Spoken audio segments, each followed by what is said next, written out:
Vrai. Mais après ça, on peut enchaîner sur... En même temps, si tu dis, oui, il ne faut pas que cette constitution soit figée pour des millénaires, les nouvelles générations peuvent la renouveler. Moi, je rêve encore des échéances à plus court terme. Par exemple, nous avons des objectifs millénaires pour le monde développement. On ne les a jamais formulés pour l'Europe. Je trouve ça quelque chose de curieux. On a 15 objectifs millénaires. C'est comme ça qu'on le dit en français, Millennium Doelstellingen. Et donc, ce serait quelque chose d'intéressant, par exemple, au niveau européen, parce que là, on est beaucoup en train de parler de la Constitution au niveau national, mais je pense, par exemple, entamer des processus avec des gens tirés au sort, dans chaque pays membre, État membre de l'Union européenne, pour formuler quels sont les 15 priorités, quels sont les 15 objectifs millénaires de l'Union européenne d'ici 2014 jusqu'à 2030, par exemple. Je trouve que ce serait intéressant. C'est une espèce de constitution avec une obsolescence programmée, en quelque sorte, parce que là, on nous force à renouveler. Excuse-moi, je ne vais pas embrayer sur l'Europe, je vais te contrarier sur l'Europe. Et je vais t'expliquer pourquoi. Et il faut que tu me dises si tu n'es pas d'accord. Il me semble que... La France, les objectifs millénaires pour la France. Alors, objectif militaire pour la France, ça redevient jouable. Et ce qui me bloque avec l'Europe, c'est que j'ai compris, alors je me trompe peut-être, mais il me semble avoir compris que la démocratie est incompatible avec la grande taille, que la grande taille impose la tyrannie. C'est-à-dire que pour gérer un empire, pour gérer une grande surface, pour gérer un très grand nombre d'humains, il faut la force, quoi. Et qu'en fait, la démocratie, c'est forcément à petite échelle. La commune, la fédération de communes. Alors, effectivement, si on monte de fédération en fédération, on doit pouvoir arriver jusqu'au monde, mais en partant du bas. Et donc, quand on me dit et qu'est-ce qu'on fait pour l'Europe, je me demande, mais pourquoi? Qu'est-ce qu'ils ont avec l'Europe? Qu'est-ce que vous attendez d'une unité? Qu'est-ce que vous attendez d'une échelle si grande? Il me semble que plus l'échelle est grande, plus les acteurs politiques sont loin des gouvernés. Et donc, ils sont loin au moment de les nommer. Au moment de les nommer, je ne connais pas les candidats. Et au moment de leur exercice du pouvoir, je ne les vois pas faire. Et quand je râle, je suis loin d'eux. Comment je fais pour nous sommes 400, 500 millions en Europe. 500 millions, comment on fait pour faire des manifs, quoi, hein? Comment on fait pour protester? Comment on fait même pour être au courant? C'est une de mes questions qui suivait. Sur le plan de l'Union européenne, je te vois souvent espérer de l'échelon européen des initiatives qui seraient démocratiques. Or, dans mon analyse, et je me trompe peut-être, mais il me semble que par construction, une échelle politique aussi large que l'Union européenne ne peut être que antidémocratique. Et d'ailleurs, à mon avis, c'est pour ça qu'elle est voulue par les multinationales et les banques. C'est parce que ça ne peut pas être à notre portée. C'est-à-dire qu'en fait, quand on met le politique, la prise de décision politique à un niveau aussi large, on vole la politique au peuple. Nous n'avons plus aucune chance de participer et de surveiller, et encore plus de punir les acteurs qui défailleraient. Il me semble que l'Europe, elle est forcément antipolitique. À cause de la taille, pas forcément parce que les acteurs sont mauvais, tu vois, mais c'est parce que la taille crée un éloignement qui est antipolitique. Le politique que j'observe quand j'observe Athènes, l'exemple d'Athènes ou l'exemple des tribus primitives ou l'exemple des Indiens d'Amérique ou les exemples des villages du Moyen-Âge, c'est-à-dire des exemples de démocratie réelle avec des gens qui écrivent eux-mêmes les lois auxquelles ils consentent à obéir. Dans tous ces cas, j'ai toujours des individus qui donnent une fraction de pouvoir à d'autres individus qu'ils gardent sous leur contrôle, qu'ils gardent sous leur regard. Rousseau, tu le dis toi-même, hein, explique très bien que c'est important, cette petite échelle. Et du même coup, j'embraye sur une deuxième chose, ou bien je te laisse répondre à ça, puis j'embrayerai sur autre chose après, pour pas que ce soit un cluster de questions.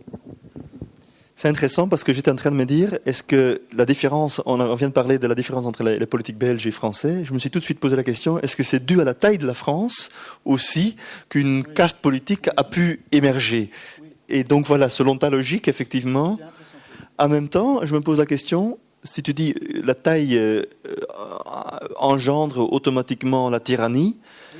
Que pensons-nous alors de l'Inde, par exemple, qui est la démocratie la plus grande au monde, la démocratie formelle, bien sûr. Mais bon, la démocratie a commencé à Athènes, qui était une toute petite ville, 250 000 habitants. Maintenant, nous avons un pays qui a 1 milliard de gens qui vivent dans une démocratie. C'est pas une démocratie parfaite, très loin de ça. Ça a été d'abord copie conforme au système britannique. Et pourtant, maintenant, c'est un des gros laboratoires de l'innovation démocratique mondiale. Alors, je vais te rendre la parole, mais il faut que tu me donnes des exemples. Le peuple a le pouvoir en Inde ? Je vois que donc ça a commencé comme un système Westminster, les élections, les partis, les parlements, le gouvernement et tout ça. Et on voit qu'il y a des formes d'auto-organisation, notamment avec les syndicats, notamment ceux qui sont dans le chemin de fer et tout ça, qui sont capables de prendre leur sort en main et qui sont comme une espèce de bulle en dehors de la pyramide de pouvoir de l'État. Et qui produisent du droit avec des juges qui appliquent le droit ? Mais quand toi tu parles de la démocratie, tu la veux étatique. Oui, mais formalisée. Oui. Je pense qu'il y a des formes d'autogestion possibles sans passer par des structures officielles.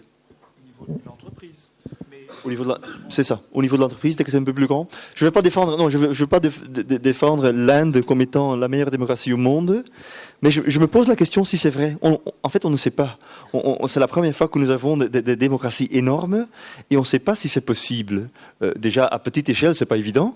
Est-ce que la taille est vraiment un facteur du déclin ? Je vais prendre le problème autrement. Pour t'expliquer, le lien que je fais entre la taille, c'est que dans les sociétés primitives, enfin dans ce que j'ai compris de la façon dont ça se passe, quand nous écrivons nous-mêmes nos lois, nous n'avons pas besoin de police. Puisque nous avons discuté des lois et que finalement nous sommes tombés d'accord, voilà la loi maintenant c'est ça, il n'y a pas besoin de police.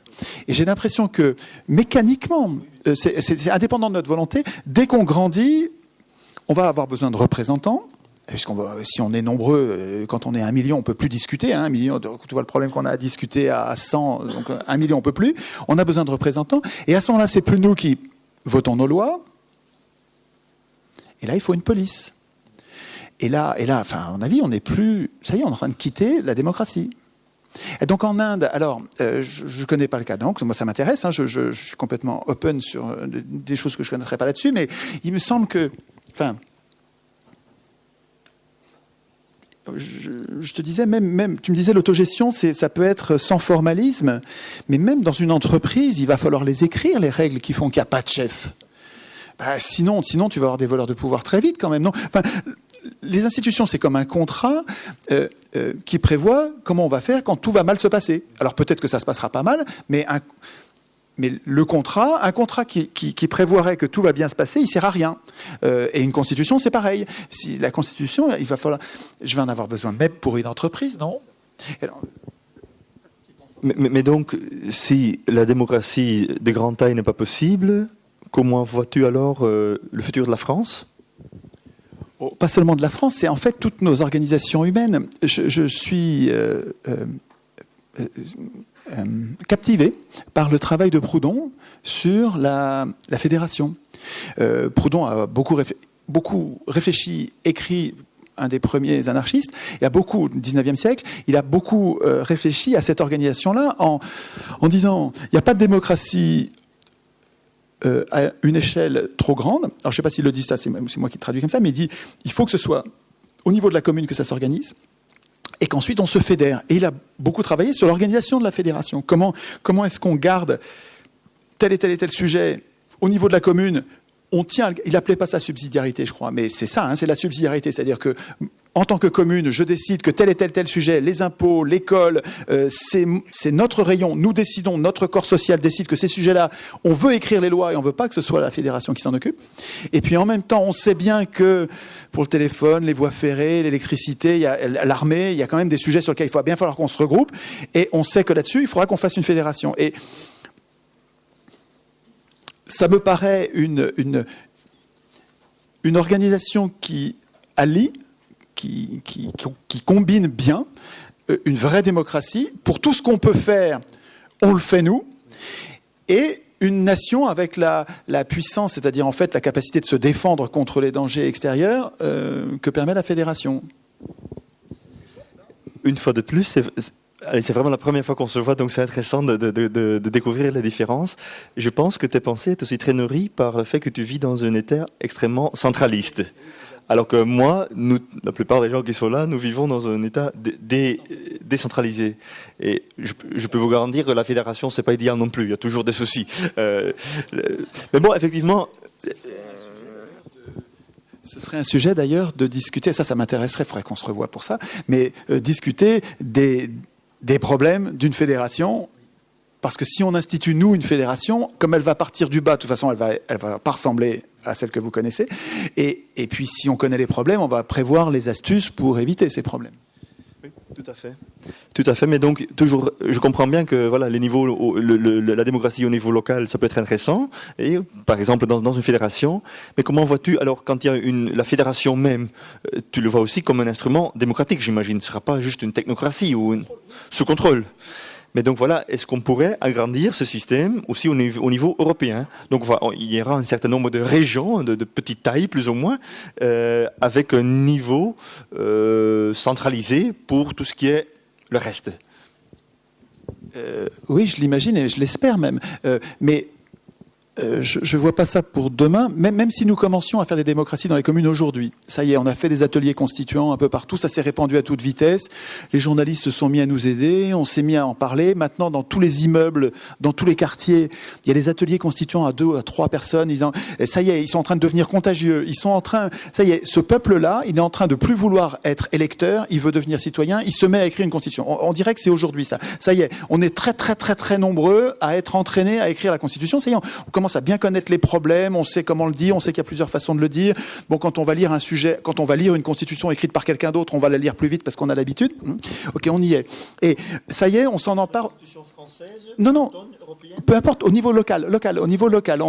Donc, mais je fais pas de différence entre ta commune, la mienne. On a les mêmes problèmes en fait. On a les mêmes problèmes politiques et on va trouver des solutions en gros comparables. On va pas faire des choix très différents à mon avis sur le plan politique. Si c'est nous qui écrivons les règles, nous les humains avec notre complexion, en fait, on se ressemble. On va avoir des constitutions qui se ressemblent à mon avis. Et on dirait qu'on y est. Si nous commençons à imaginer donc la fédération, on va déléguer des représentants, soit qu'on les tire au sort, soit on les élit. On va décider, nous, de la procédure qu'on veut, mais surtout, on va les contrôler. On va les envoyer avec un mandat, une mission, et ils vont nous rendre des comptes en permanence, surtout avec les moyens modernes. Autrefois, ils ne pouvaient pas faire ça parce qu'il fallait des jours de cheval pour aller d'un endroit à l'autre. Mais aujourd'hui, on peut rester en contact absolument permanent par vidéo, simplement, par streaming. On peut être en contact permanent avec nos délégués et vérifier que nos délégués ne sont pas en train de nous trahir. Et puis nous, on continue à délibérer au niveau communal pour vérifier que nos représentants nous suivent. Et donc, j'imagine ça déjà au niveau national.